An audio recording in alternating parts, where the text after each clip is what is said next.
Era medianoche de un frio Mart quando Daniel Martin l'apparco su Harley Davidson Road King Gento, alterse surtidor de la gasolinera Shell en la Interestatal 70, à la Safura de Kansas City. El cortante viento de marzo a Travzaba su Chalco de Cuero, decorado con parque marcaban 40 anno en la carretera. Cada uno con una historia diferente. A su 62 anno, Daniel Elo había visto todo en las carreteras estadounidenses. Desde impresionante puesta de sol en el desierto de Arizona hasta violenta tormenta, en las llanuras de Kansas. Pero nada Elo había preparado para Elo que estaba a punto de presenciar esa noche. La gasolinera estaba prácticamente desierta. Solo había dos personas, un camionero llenando su tanque de diésel y una sombra solitaria en el surtidor contigo. Daniel empezó a llenar su moto, el rítmico sonido de la gasolina rompía el silencio de la noche. Fue entonces cuando el oí greco. Un solozo ahogado. Luego otro. Daniel giró la cabeza discretamente. En la bomba numéro 4, iluminada por la tenue luz fluorescente que le daba a todo un tono fantasmal, había una joven. No tendría más de 19 o 20 años. Cabello castano despenado, maquillage corrido por las lágrimas, una sudadera gris demasiado grande para su frágil cuerpo. Y ella loraba mientras contaba moneda. Daniel observaba, fingiendo revisar el tablero de su motocicleta. La chica sostenía un punado de moneda de 25 y 10 centavos, contándola con dedo tembloroso en la penumbra. Una, dos, tres veces. Como si contarla de nuevo pudiera multiplicar el dinero por arte de magia. $3. Eso era todo lo que tenía. Su Honda Civic azul estaba allí, visiblemente viejo, con aboladura en la puerta del copiloto y el parachoc tras resusto con cinta adhesiva. El indicador de gasolina debía de estar en cero absoluto. Daniel conocía esa desesperación. No personalmente, pero la había visto en los rostros de la gente varada en la carretera. De quien se quedaron sin gasolina en medio de la nada, de quien estaban al borde del abismo. Pero había algo diferente en ella. No era solo desesperación económica. Era puro terror. No dejaba de mirar la tienda de la gasolinera, como un animal asustado que observa a un depredador. Cada vez que la puerta se movía, todo su cuerpo se ponía rígido. Las lágrimas caían silenciosamente, formando regros brillantes por su mejilla bajo la luz artificial. Daniel terminó de llenar el tanque de su Harley. 40 y $2. Podía irse. Continuar su viaje. Llegar a casa, tomar una cerveza, dormir en su cama calentita. No era su problema. Con los años había aprendido que no todos los problemas en la carretera eran suyos. Pero esa lágrima, ese miedo en su ojo. Daniel Martin había sido mucha cosa en su vida. Obrero de la construcción durante 20 años. Veterano de Vietnam.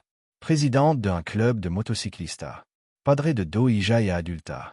Y si alguien hacía lograr así a una de su hija, contando $3,000 en moneda en una gasolinera desierta a medianoche. Él quería que alguien se detuviera. Sin pedir permiso, sin anunciar su intención, Daniel se acercó a su surtidor. La joven estaba tan absorta en su desesperado conteo que no lo vio hasta que pasó su tarjeta de crédito por el lector del surtidor. El buscapersona electrónico la hizo saltar. Por favor, para, dijo de inmediato, con un susurro urgente y aterrorizado. Soltó las monedas y agarró el brazo de Daniel con ambas manos. Por favor, no haga esto. Daniel sentía que le temblaban las manos. No era solo nerviosismo, era pánico absoluto. Ya funciona, querida, dijo Daniel con calma, en voz baja y suave. Había usado ese tono con potros asustado, con perros abandonado, con su hija cuando tenían pesadilla. No te preocupes. No lo entiende. Bajó en más la voz, hasta convertirla en un susurro tan aterrorizado que apenas pudo oírla por el ruido de la bomba.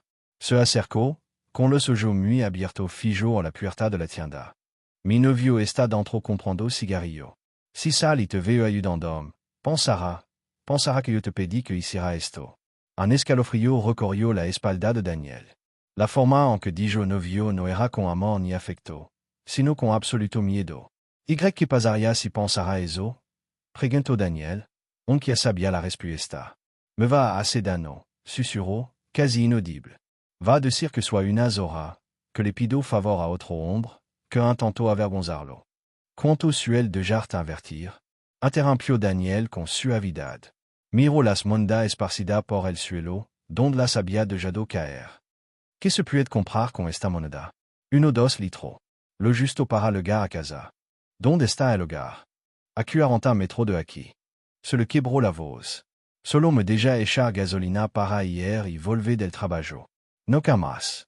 Dais que si tengo el tanque no, intentaré escapar. El surtidor seguía funcionando. Los números digital seguían subiendo, $20. 25. 30. La nina miró los números con creciente horror, como si estuviera viendo su sentencia de muerte escrita en brillant dígito rojo. Dios mío, susurró, con la voz entrecortada por la emoción. ¿Qué ha hecho? Me va a matar. Literalmente me va a matar cuando vea esto. $35. 40. Daniel no detuvo la bomba. Había tomado una decisión en el momento en que pasó la tarjeta, y Daniel Martin no era de los que faltaban a su palabra. $42. El tanque estaba lleno. La bomba se paró automáticamente. ¿Por qué te mataría tu novio porque alguien más te compra gasolina? Preguntó Daniel, aunque sabía la respuesta. Había visto la señal. Ahora que estaba más cerca, bajo la luz directa, podía ver claramente los mortones en su brazo. Marca morada y amarillenta que intentaba ocultar con las mangas de su sudadera. Una tenía la forma perfecta de dedo. Marca de mano que la habían agarrado con fuerza brutal. Por favor, suplicó, con lágrimas en los ojos. Por favor, vete de que él lo haga. Si te quedas aquí, solo empeorará las cosas. Pensará que él lo planeé, que estaba coqueteando contigo, que... Todo su cuerpo se puso rígido. Sus ojos se abrieron de par en par, presa de un terror absoluto. Ils viennent. La puerta de la tienda se abrió de golpe con una compañía que tintineaba alegremente. Un sonido absurdamente alegre para él que estaba a punto de suceder. Tyler Henderson salió con un paquet de Marlboro en una mano y una lata de Red Bull en la otra. Tenía 24 años y su camisa negra sin manga de jabba al descubierto su brazo cubierto de tatuajes mal hechos, de eso que te hacen en la cárcel o en casa de amigo borracho. Uno tenía el número 88. Daniel conocía bien ese símbolo, un código neonazi. Otro mostraba una calavera con una esvástica. Tyler era delgado, pero poseía esa energía nerviosa de quien compensa su falta de tamaño con una violencia excesiva. Su ojo eran pequeño y oscuro, siempre en movimiento, siempre en busca de amenaza y oportunidad para imponer su dominio. Vio a Daniel depuis junto a su novia y su rostro se ensombreció al instante. Tyler dejó caer su bebida sobre el capó del coche y caminó rápidamente hacia él, con cada paso decidido y amenazante. ¿Qué demonio está pasando aquí? Tyler se detuvo frente a la chica, ignorando por completo a Daniel a principio. Era una táctica de dominación. Ocuparse primero de su propiedad, después del intruso. La tenía frente a frente, invadiendo deliberada y agresivamente su espacio personal. Daniel la veía encogerse, empequeñecerse, una respuesta instintiva nacida de meses de terror. Te dejo solo 5 maldito minuto, le espetó Tyler en la cara. ¿Ya está aquí pidiendo dinero a desconocido? Así es como me respeta? No le pedí nada, Tyler, dijo rápidamente, con las palabras atropeladas por la desesperación. Él solo. No sabía que iba a. Mentirosa. Tyler la agarró del brazo, justo donde tenía un moretón, y ella gimió de dolor. Nadie le na el tanque d'un auto a menos que alguien el pida. Cree que soy idiota. Sus dedos se clavaron en su carne, y Daniel pudo ver como los nudillos se le ponían blanco por la fuerza de la garra. Ella se mordió el labio inferior, intentando claramente no gritar, no armar un escándalo, no hace nada que pudiera empeorar las cosas más tarde, cuando estuvieran solo. Daniel dio un paso adelante. Brandy, dijo, usando el nombre que había visto bordado en la etiqueta del uniforme de camarada que levaba debajo de la sudadera. Le luné el tanque. Le compré gasolina porque si que alguien necesitaba ayuda. No me pidió nada. Ni siquiera sabía que iba a hacerlo. Tyler finalmente miró a Daniel. De verdad él lo miró. Sus ojos recorrieron al veterano motociclista de pie a cabeza, evaluando, calculando. Daniel medía 1,90 metros y pesaba 50 kilos, principalmente músculo mantenido por décadas de duro trabajo físico. Su chalco de cuero estaba cubierto de parches de su club de motociclista, incluyendo el gran parche en la espalda que él lo identificaba. Su brazo era grueso como tronco de árbol, cubierto de tatuages descolorido de su juventud. Su rostro era como cuero curtido por el sol y el viento, con pequeñas cicatrices aquí y allá, de pelea de bar que no empezó, pero que definitivamente terminó. Tenía el pelo canoso recogido en una coleta y una barba espesa, ahora más blanca que el gris. Pero su ojo eran de acero frío. Ojo que habían combatido en Vietnam.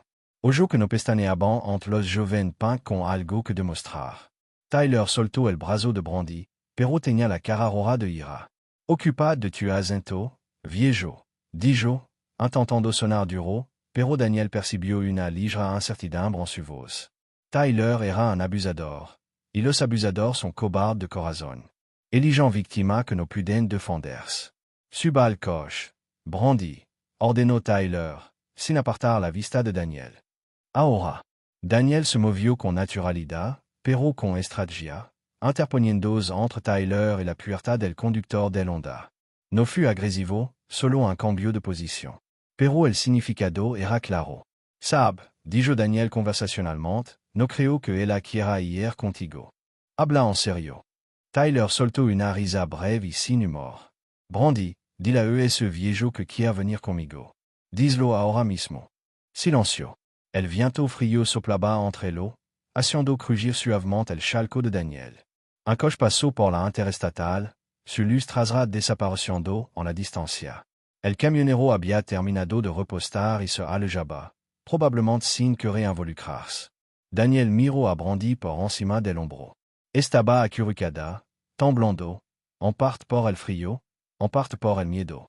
Las lágrimas corrían por su rostro, pero ahora había algo más en su ojo. Una chispa. Un pequeño destello de algo que podría haber sido esperanza.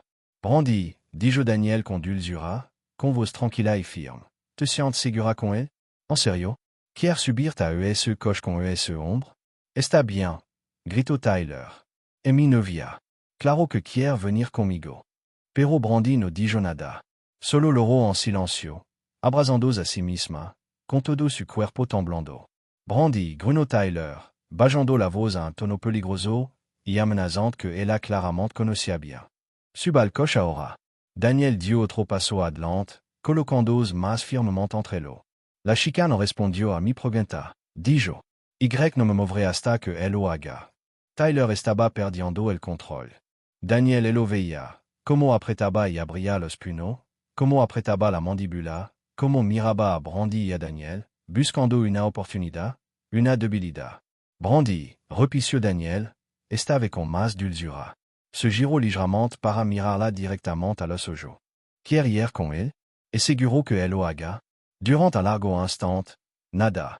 Solo el viento, el zumbido lejano del tráfico interestatal y el parpadeo de las luces fluorescentes sobre l'eau. Entonces Brandy susurró dos palabras que él lo cambiaron todo. Ayudam. Casi inaudible. Solo un susurro. Pero Daniel el oí. Y Tyler el oí. La cara de Tyler se puso roja como un tomate, y las venas de su cuello se lo hincharon. Pera, gritó, y se abalanzó sobre Brandy. Pero Daniel estaba en el camino. Tyler intentó asestar un puñetazo al motociclista mayor, un gancho de derecha brutal que le habría roto la nariz a Daniel de haberlo conectado. Pero Daniel tenía 43 años de experiencia en pelea, desde bares de mala muerte en Vietnam hasta pandilla callejera en Detroit y disputa territorial entre clubes de motociclistas. Vio venir el puñetazo antes de que Tyler pudiera completar el movimiento. Daniel agarró el puño de Tyler en el aire y aprovechó el impulso del joven contra él, torciendo su brazo y presionándolo de cara contra el capó de la Honda en segundo. Era jiu-jitsu básico mezclado con experiencia callejera. 20 años de construcción y década de mantenimiento de motocicleta pesada habían mantenido a Daniel fuerte. Tyler estaba completamente inmovilizado. Sueltam, gritó Tyler, con la cara pegada al frío metal del capó. Hijo de puta. Sueltam. Forcejeo, pero Daniel aplicó la presión justa en punto específico para causar dolor sin causar daño real. Técnica de control.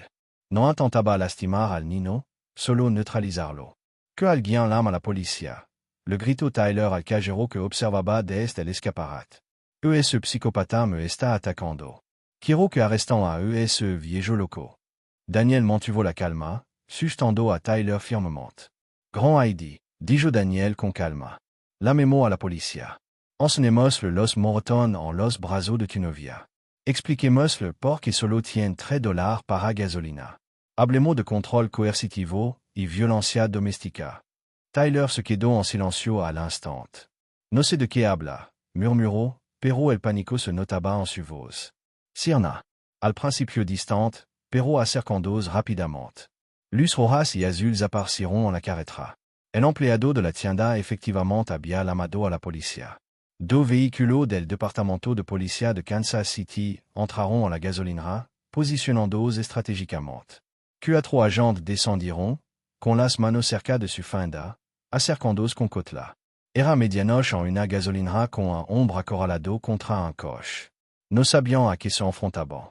Sonor, dijo el primer oficial de policía, un hombre blanco de mediana edad con cabello gris, dirigiéndose a Daniel. Sueltlo y de un paso atrás. Daniel obedeció de inmediato, soltó a Tyler y retrocedió varios pasos con las manos visibles. Tenía edad suficiente para saber que no se debe discutir con los policías cuando llegan a una escena desconocida. Tyler empezó a gritar de inmediato. Ese psicópata me atacó. De la nada. Intentaba llevar a mi novia a casa, y me atacó. Quiero que él lo arrestan por agresión. El policía miró a Daniel. Es cierto. Le impedí que agarrara a su novia, dijo Daniel con calma, manteniendo las manos visibles. Esta luna de Morton y le tenía miedo. Cuando pidió ayuda, intentó golpearme. Simplemente él lo contuve.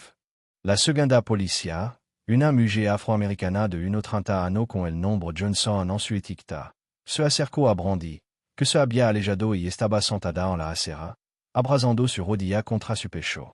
Sonora, dijo suavemente el oficial Johnson, agachándose junto a ella. Necesita atención médica. Brandy negó con la cabeza, pero siguió llorando. Solo quiero ir a casa, soloso. A la casa de mi madre en Nebraska. No a su apartamento. A Nebraska, donde crecí. Tyler me obligó a mudarme aquí hace meses y no me ha dejado ir desde entonces. El oficial Johnson notó algo y tocó suavemente la manga de la sudadera de Brandy. Puedo ver tu brazo. Brandy dudó, luego asintió. Se levantó la manga, revelando un kaléidoscopio de Morton en distintas etapas de curación. Alguno reciente y morado, otro amarillento y verde, alguno casi desaparecido. Había al menos 10 marcas diferentes visibles en un solo brazo. Dios mío, susurró la agente Johnson. Miró a su compañera e hizo un gesto sutil. El primer oficial, el oficial Martinez, según se matricula, tomó la radio. Despachó, solicitó una verificación de la orden judicial para Tyler Henderson. Hombre blanco, de aproximadamente 24 años. Tyler de repente se quedó muy calado, su rostro estaba visiblemente pálido incluso bajo la luz amarillenta de la gasolinera. Segundo de espera. Brandy lo raba suavemente. Daniel se quedó donde estaba, con las manos invisibles, sin hacer movimiento brusco. La radio crepitó. Unidad 214, confirmado. Tenemos dos órdenes de arresto pendientes contra Tyler James Henderson, nacido el 15 de agosto de 1999. Primera orden, violencia doméstica agravada, emitida en el condado de Jackson, Missouri, en abril pasado. Segunda orden, incomparecencia ante el tribunal por violación de una orden de alejamiento, emitida en el condado de Wyandotte, Kansas, en junio pasado. Amba orden sigan activa. Tyler palideció como un papel. Es un error, dijo rápidamente. Identidad equivocada. Es mucho Tyler Henderson por ahí. Fecha de nacimiento, preguntó el oficial Martinez. Tyler permaneció en silencio. Es el 15 de agosto de 1999. Presionó Martinez. Más silencio. Tyler James Henderson está arrestado por orden de arresto pendiente, dijo Martinez, poniéndose las esposas. Tiene derecho a guardar silencio. Tyler estaló en protesta mientras él lo esposaba. Esto es una mierda. Ese viejo me atacó. Soy la víctima. Me arrestan mientras él sale libre. Pero las esposas ya estaban puestas. Mientras conducían a Tyler al coche patrulla, gritó amenaza por encima del hombro. Está muerta, Brandy. Moi, cuando salga de aquí, estará muerta. Te encontraré donde quiera que vaya. La agent Johnson se interpuso de immediato entre Tyler et Brandy. Una amenaza más como esa y añadiré intimidación de testigo a su cargo. Dijo confirme ça. Tyler escupió al suelo, pero permaneció en silencio mientras él subió al asiento trasero del coche patrulla. A través de la ventana, Daniel pudo verlo fulminar con la mirada a Brandy con la mirada, incluso cuando las puertas se cerraron. Después de que el vehículo que transportaba a Tyler se alejara, celui se desvanecieron en la noche. Un profundo silencio invadió la gasolinera. El oficial Johnson seguía con Brandy, hablando en voz baja. El oficial Martinez se acercó a Daniel. Señor, necesito su declaración, dijo Martinez, sacando una pequeña libreta. Daniel le contó toda la historia, cómo había oído lograr a Brandy, cómo le había llenado el tanque, la reacción violenta de Tyler, su súplica de ayuda. Martinez lo anotó todo meticulosamente. Hiciste lo correcto, dijo Martinez cuando Daniel terminó. Hombre como Tyler, aislant a su víctima. Contrôlant su dinero, su movilidad, su contacto. $3 para gasolina et una táctica clásica de control. Suficiente para ir a trabajar, pero no para ir a ningún otro sitio. ¿Cuánto tiempo cree que le va sucediendo esto? Preguntó Daniel. Martinez miró a Brandy, que seguía sentada en la acera con el agent Johnson. Por los morotón, meses. Quizá desde que se mudaron aquí. Esta cosa suelen empeorar con el tiempo. Daniel sintió que la ira le ardía en el pecho. No la ira intensa y explosiva que te hace cosa estúpida, sino la ira fría y resuelta que motiva una acción calculada. El oficial Johnson ayudó a Brandy a ponerse de pie y la acompañó hasta donde estaban Daniel y Martinez. Los ojos de Brandy estaban rojos e hinchados de tanto llorar, pero ahora había algo diferente en su rostro. El terror puro había disminuido un poco, reemplazado por agotamiento y una especie de incredulidad atónita. Sonora Patterson, dijo el oficial Johnson, Daniel ya sabía su apellido, llamé a una defensora de víctima de violencia doméstica. Está en camino y la llevará a un refugio seguro esta noche. No tengo dinero, dijo Brandy con voz débil. No puedo pagar un hotel ni. El refugio es gratuito, le aseguró Johnson. Tienen recurso, ropa, producto de higiene, consejero, abogado. Todo lo que necesita. Mi cosa, están toda en su apartamento. Podemos organizar una escolta policial mañana para que recupere su pertenencia, dijo Martinez. Estará detenido al menos hasta la audiencia, que no será antes del lunes. Brandy asintió lentamente, asimilando la situación. Luego se volvió hacia Daniel. Me salvaste la vida, dijo con la voz entrecortada. Se armangó, mostrando los moretones en ambos brazos. Era tanto que era difícil encontrar piel intacta. Me hizo esto ella porque le sonré a una cajera del supermercado. Dijo que estaba coqueteando con ella, que intentaba humillarlo. Daniel tragó saliva con dificultad. Tenía 2 hijas, que rondaban los 30. Si alguien le hubiera hecho esto a alguna de ellas. ¿Cuánto tiempo le va sucediendo esto? Preguntó suavemente. Desde que le llamó hace meses, dijo Brandy. Ahora que había empezado a hablar, las palabras le salieron a borbotón. Conocí a Tyler en Nebraska. Al principio parecía muy amable. Encantador. Detalista. Me convenció de mudarme a Kansas City con él. Dijo que tenía un trabajo estupendo esperándolo, que podríamos empezar una nueva vida juntos. Se secó los ojos con la manga. Pero en cuanto le llamó, todo cambió. No tenía trabajo. Apenas salía del apartamento.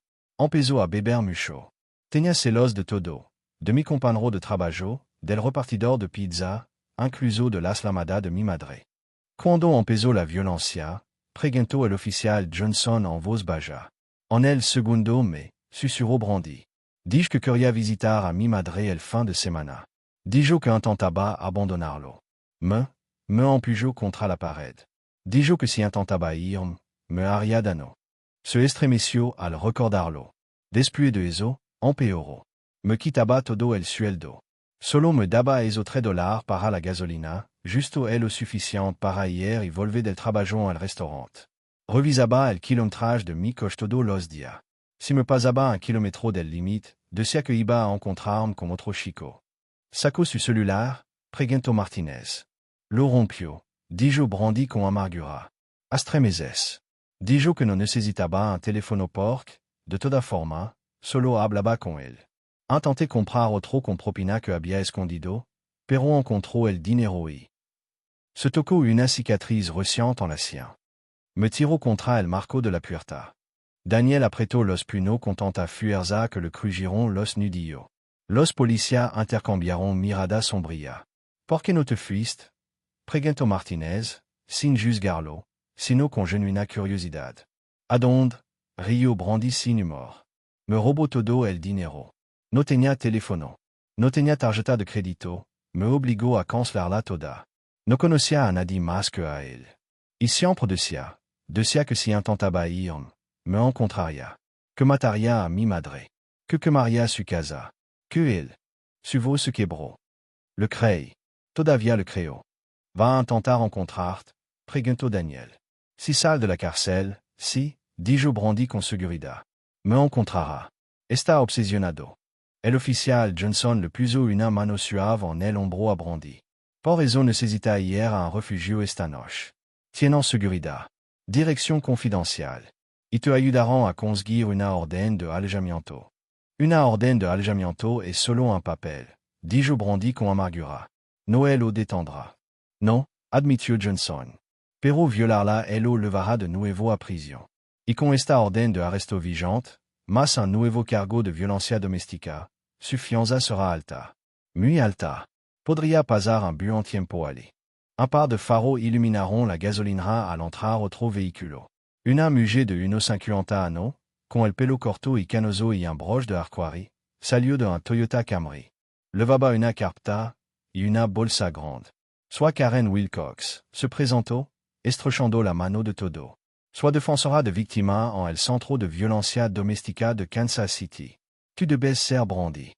Brandy asintió, pareciendo de repente muy pequeña y joven. Te llevaré a un lugar seguro, dijo Karen con cariño. Esta noche tendrá tu propia habitación, una puerta cerrada y una comida caliente. Mañana podemos hablar de tu próximo paso. Pero esta noche, solo necesita estar a salvo y descansar. De acuerdo. Está bien, dijo Brandy débilmente. Karen comenzó a guiarla hacia el Camry, pero Brandy se detuvo y regresó con Daniel. Nunca podré agradecerte lo suficiente, dijo, y luego hizo algo que Daniel no esperaba. Él lo abrazó fuerte. Daniel le devolvió el abrazo con cuidado, consciente de su moretón. Estará bien, dijo. Era más fuerte de él que creí.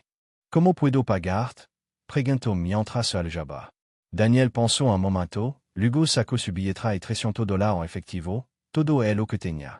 Toma esto, dijo. No puedo, protestó Brandy de inmediato. Ya es hecho demasiado. Puis lo hará, insistió Daniel, poniendo el dinero en su mano. Úsalo para volver a Nebraska sano y salvo. Úsalo para empezar de nuevo. Úsalo para lo que necesite. Las lágrimas volvieron a caer. ¿Cómo voy a pagarte? No lo hará, dijo Daniel con firmeza. Pero algún día, cuando te recupere, cuando esté a salvo y feliz, ayuda a alguien que lo necesite. Solo así te pagaré. Brandy asintió, apretando el dinero contra su pecho. Iré, prometió. Lo juró. Karen condujo con cuidado a Brandy hasta el coche. El agente Johnson la seguiría hasta el refugio, por si acaso. Mientras se alejaban, Brandy miró por la ventanilla trasera, saludando a Daniel hasta que el coche dobló una esquina y desapareció en la noche. Daniel estaba allí parado en la gasolinera vacía con el oficial Martínez, el viento frío atravesando su chalco. Hiciste algo bueno esta noche, dijo Martínez. La mayoría simplemente habría hecho la vista gorda. ¿Cómo podría? Preguntó Daniel. Estaba llorando y contando $3. ¿Cómo pudo alguien ver eso y simplement irse? Martínez suspiró. Te sorprendería. La gente se convence de que no es su problema. De que no entienden la situación completa. De que interferir sería grosero o peligroso. Encontrant un million de razones para no involucrarse. Y luego Muren chica como Brandy, dijo Daniel con gravedad. Sí, coincidió Martínez. Así que chica como Brandy Muren. Pero no esta noche. Esta noche está viva gracias a ti. Se quedaron en silencio por un momento.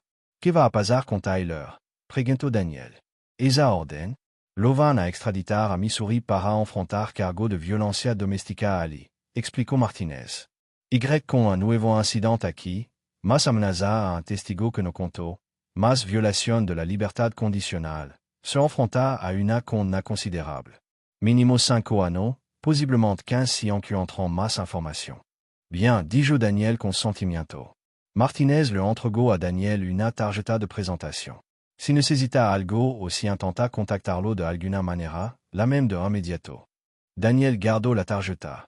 Se dieron la mano y Martinez regresó a su vehículo. Daniel estaba solo en la gasolinera. Eran casi las 2 de la mañana. Miró el Honda Civic de Brandy, todavía estacionado allí con el tanque lleno.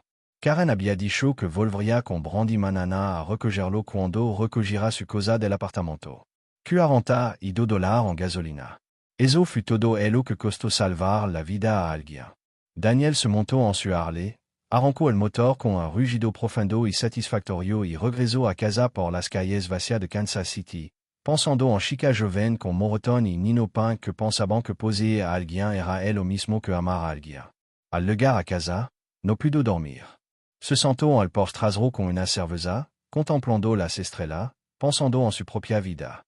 Su hija, ahora adulta y segura, con buenos maridos que las trataban con respeto. Su ex-esposa, con quien había tenido problema, pero nunca violencia. Nunca le había puesto la mano encima a una mujer en su vida, y la Heidi de hacerlo le llenaba de asco. ¿Cómo se criaron hombres como Tyler? ¿Qué clase de persona cree que está bien controlar cada aspecto de la vida de alguien? Quitar su dinero, eslar a su amigo, golpearlo cuando expresan cualquier tipo de independencia. Daniel había visto hombres brillantes. En el ejército, en la construcción, en club de motociclistas. Hombres pequeños que necesitaban assez que las mujeres, y a veces otro hombre, se sintieron más pequeños para sentirse grandes. Hombre tan temeroso de su propia incompetencia que tenían que aplastar a cualquiera a su alrededor. Tomó un largo sorbo de cerveza y se hizo una promesa silenciosa. Nunca más vería a alguien en apuro y se haría de la vista gorda. Nunca más. Habían pasado 2 semanas desde aquella noche en la gasolinera. Daniel no podía dejar de pensar en Brandy, preguntando si estaría a salvo, si habría logrado regresar a Nebraska, si Tyler estaba realmente en prisión o si de alguna manera había logrado salir. Finalmente, buscó la tarjeta de presentación que Karen Wilcox le había dejado al agente Johnson, quien se la había entregado. Llamó al Centro de Violencia Doméstica de Kansas City. Sonó Martin, respondió Karen con cariño al comunicarlo. Esperaba que la amara. Brandy preguntó por usted. ¿Está bien? Preguntó Daniel inmediatamente. Está a salvo, le aseguró Karen. Se quedó con nosotros 5 días, luego conseguimos una camioneta para llevarla de regreso a Nebraska. Llegó a casa de su madre hace una semana. Está empezando terapia allí, y buscando trabajo. Daniel sintió un gran alivio. Y. Tyler. Sigue en la cárcel, dijo Karen con satisfacción. Le fijaron una fianza de $50,000, que no puede pagar. Está a la espera de su extradición a Missouri. Debería ser el mes que viene. Bien, dijo Daniel. Brandy te dejó algo, dijo Karen. ¿Podría pasar algún día a recogerlo? Daniel pasó por el centro esa tarde. Karen lo recibió en la recepción y le entregó un sobre blanco. Escribió esto antes de irse, explicó Karen. Quería que supiera lo mucho que significó esa noche para ella. Daniel esperó a volver a su Harley para abrir el sobre. Dentro había una carta escrita con cuidada cursiva. Querido Sir. Daniel. Estoy en casa y a salvo. Escribo esto desde la cocina de mi madre, donde crecí, y todavía no puedo creer que realmente esté aquí. Durante ces meses pensé que nunca volvería a ver este lugar. Me devolviste la libertad. Me devolviste la vida. Cuando contaba esos $3, no solo me preocupaba cómo volver a casa. Pensaba en cómo iba a soportar otra noche de terror, otra mañana despertando con moretón. Otro día fingiendo ante mi compañero que todo estaba bien. Me había dado por vencido. Sinceramente, pensé que Tyler acabaría matando o que no podría soportarlo más y haría algo drástico. No veía salida. Y luego simplemente pasaste tu tarjeta y llenaste mi tanque. No me pediste mi historia primero. No me pediste permiso. No me hiciste sentir como si estuviera haciendo una obra de caridad. Simplemente viste a alguien que necesitaba ayuda, y la ayudaste. Y cuando Tyler intentó llevarme, me preguntaste si me sentía segura. Nadie me había preguntado, esoante. E essa progenta elo cambio todo. Porque me hizo dar conta de que tenía una opción. Que no tenía que ir con él. Que había gente en el mundo que vería mi dolor y se preocuparía por mí. Estoy usando los $300 que me diste para empezar a reconstruir mi vida. Voy a matricularme en un colegio comunitario el próximo semestre. Quiero estudiar trabajo social. Quiero ser defensora de víctimas de violencia doméstica, como Karen. Quiero ayudar a otra mujer a escapar de hombre como Tyler. Gracias a ti, he vuelto a sonar. He vuelto a planear un futuro. He vuelto a creer que merezco algo mejor que Puno, control y terror. Te lo devolveré más tarde, sœur. Daniel. Te lo prometo. Algún día estaré en una gasolinera, un supermercado o donde y veré a alguien necesitando ayuda, y me acordaré de ti. Y te ayudaré. Y seguiré ayudando hasta que todo sepan que es gente en el mundo que se preocupa. Estaré eternamente agradecido. Brandy Patterson. Daniel leyó la carta 3 sentado en su motocicleta en el estacionamiento del Centro de Violencia Doméstica, secando los ojos varias veces. La dobló con cuidado y la guardó en su billetera, donde permanecería durante los siguientes 3 años. Y pasaron los años. Daniel siguió conduciendo. Siguió trabajando. Siguió viviendo su vida. Pero algo había cambiado y esa noche en la gasolinera. Empezó a prestar más atención a la gente que él rodeaba. La cámara con Morton en la muñeca. El adolescente en el supermercado contando moneda con lágrimas en los ojos. La mujer en el estacionamiento mirando nerviosa por encima del hombro. Dejó de pasar junto a la gente necesitada. Empezó a ofrecer ayuda. Un tanque de gasolina por aquí. Una comida por allá. Una palabra amable. Un oído atento. Nada grandioso.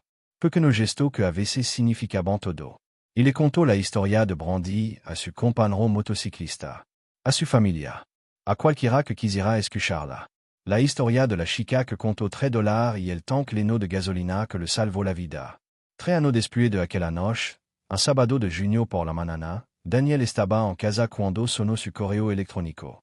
No lo consultaba a menudo, la tecnología nunca fue su fuerte, pero algo lo impulsó a abrir su portátil. El mensaje era de Brandy. Señor Daniel. Me gradué hoy. Licenciatura en trabajo social por la Universidad de Nebraska. 4 años de trabajo duro, terapia, sanación y aprendizaje de quien soit sin que nadie me dijera quién debería ser. Empiezo a trabajar en el refugio para mujeres de Lincoln el Lune. Defendré a las víctimas de violencia doméstica. Ayudaré a las mujeres a escapar. Las ayudaré a encontrar un refugio seguro. Las ayudaré a recuperar su vida. El me pasado, ayudé a mi primera clienta como becaria. Se llama Sara. Tiene 22 años. Llevaba 2 años atrapada en una relación abusiva. Sin dinero. Sin teléfono. Sin donde ir. Igual que yo hace 3 años. Me senté con ella y le dije, te mereces algo mejor. Mereces estar a salvo. Mereces sonar. Las mismas palabras que oí de ti y de Karen. Y luego ayudé a Sara a escapar. Encontramos refugio para ella. Conseguimos una orden de alejamiento. La ayudamos a conseguir trabajo. Sara está a salvo ahora. Gracias a ti, Señor. Porque me salvaste, y yo salvé a Sara. Y algún día Sara salvará a alguien más. Este es su legado, sœur. Daniel. No es solo una vida la que salvó esa noche. Son todas las vidas que salvaré. Todas las vidas que salvarán. Onda en el agua, extendiéndose para siempre. Te mando una foto de mi graduación. Y una foto de mi coche nuevo, lo compré con mi primer sueldo. El tanque siempre está lleno. Siempre. Gracias por enseñarme que merezco más con amor y eterna gratitud, Brandy. Daniel abrió las fotos adjuntas. La primera mostraba a Brandy con su toga de graduación, sonriendo ampliamente y sosteniendo su diploma. Se veía radiante. Sana. Feliz. Sin moretón. Sin miedo en la mirada. Simplemente pura alegría. La segunda foto la mostraba junto a Honda Civic flamante. No el viejo y destartalado de hacia 3 años, sino un modelo nuevo, reluciente bajo el sol. Estaba de pie junto a él, levantando el pulgar y sonriendo como si hubiera conquistado el mundo. Y quizá así fue. Daniel imprimió ambas fotos y las guardó en su billetera, junto a la carta doblada y amarillenta de hacia 3 años. Llevarla consigo se convirtió en un hábito. Un recordatorio de por que hizo lo que hizo. En cuanto a Tyler Anderson, nunca volvió a ser un problema para Brandi ni para ninguna otra mujer. Las orden de arresto de Missouri lo atraparon. Se le añadieron cargo de violencia doméstica agravada, en Kansas City. Fut declarado culpable y condenado a 15 años de prisión. La pena máxima dada la gravedad de su delito y su historial de violación de la libertad condicional. 15 años. Brandi tendría 34 cuando él se fuera. Tiempo suficiente para construir una vida plena. Para casarse, si quería. Para tener hijos. Para forjar una cara. Para echar es profunda que ningún exnovio abusivo podría arrancar jamais. Y eso fue exactamente lo que hizo. Pasaron 6 meses más. Era noche buena cuando sonó el teléfono de Daniel.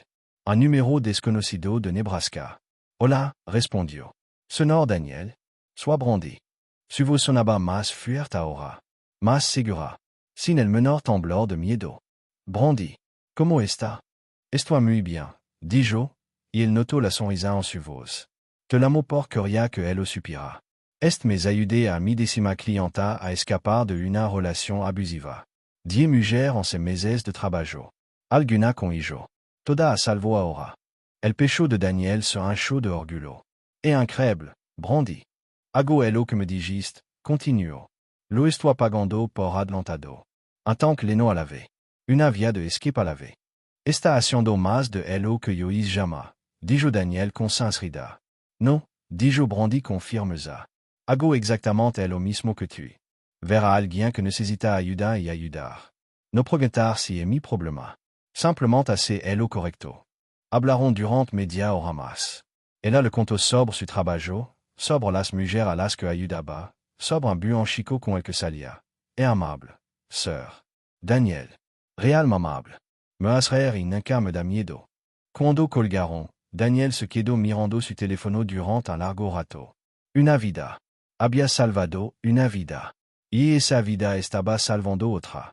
Daniel ya tiene 65 años. Sigue conduciendo su Harley, aunque no tan lujo como antes.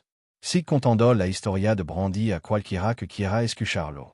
En el club de motociclistas, se convirtió en una leyenda. La chica de los $3, la amant. Cada motociclista en esa sala ahora tiene su propia historia. Alguien a quien ayudaron. Alguien a quien protegieron. Porque Daniel los inspiró a prestar atención, a preocuparse, a detenerse cuando la mayoría seguía adelante. Eso es lo que hacemos, da siempre al presidente del club en su reunión mensual.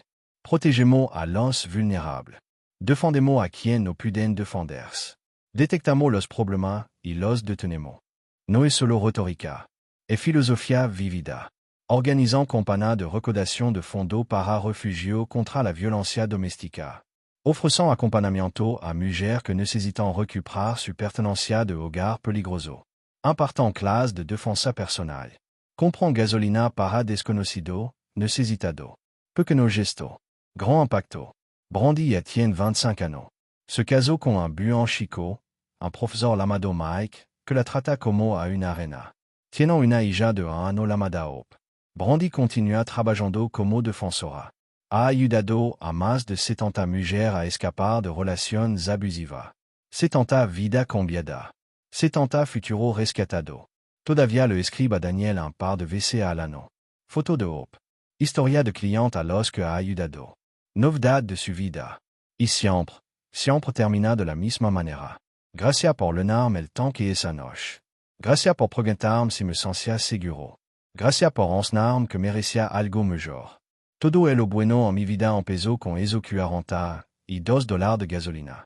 Daniel todavía leva la foto de graduación de Brandi en su carta. A veces, cuando llena el tanque de gasolina de su moto, mira a su alrededor. Buscando. Siempre buscando. Alguien lorando. Alguien contando moneda. Alguien ajustado. Porque nunca se sabe cuando un tanque lleno de gasolina podría salvar una vida. Nunca se sabe cuando 40 y $2 pueden cambiar el futuro de alguien. Nunca se sabe cuando una simple pregunta te sientes seguro. Podría dar permiso a alguien para finalmente pedir ayuda. Esta es la historia que cuenta Daniel Martin. Esta es la lección que aprendió aquella fría noche de marzo en una gasolinera de Kansas City. Los pequeños gestos salvan vida. Un tank leno le dio a brandi el combustible que necesitaba para escapar. $300 le dieron un comienzo seguro. Una pregunta, de solo se palabra. Te sientes segura con él, le dio permiso para finalmente admitir la verdad y pedir ayuda. Un hombre dispuesto a interponerse entre un abusador y su víctima le mostró que el mundo tenía más bondad de la que ella pensaba. Y ahora brandi salva a otra mujer de la misma manera. Un tank leno a la vez. Una vía de escape a la vez. Una pregunta amable a la vez. Todo porque un motociclista veterano con chalco de cuero vio a una nina llorando y se negó a irse. AVC, los héros usant chalco de cuero en lugar de capa. AVC montant Harley en lugar de caballo blanco. Y AVC, simplement prenant los tanks de gasolina de las ninas con solo $3 y toda una vida de montón. Y lo cambian todo. Si cree que los motociclistas son buena persona, suscríbete a este canal y apóyalo.